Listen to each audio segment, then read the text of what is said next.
President Ford. Governor Carter brags about the unemployment during Democratic administrations and condemns the unemployment at the present time. I must remind him that we're at peace, and during the period that he brags about unemployment being low, the United States was at war. Now let me correct one other comment that Governor Carter has made.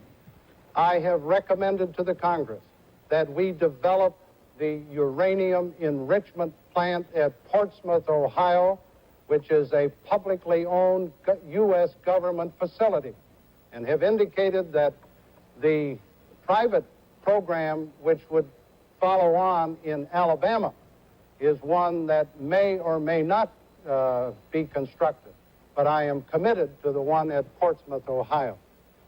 The governor also talks about morality in foreign policy.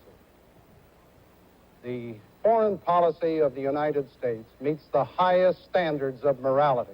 What is more moral than peace? And the United States is at peace today.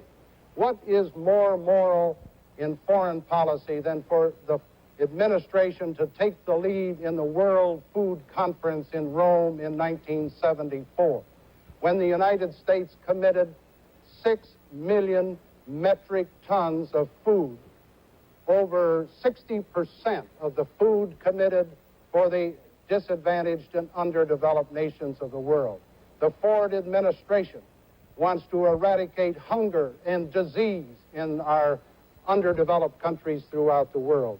What is more moral than for the United States under the Ford administration to take the lead in Southern Africa, in the Middle East? Those are initiatives in foreign policy which are of the highest moral standard, and that is indicative of the foreign policy of this country.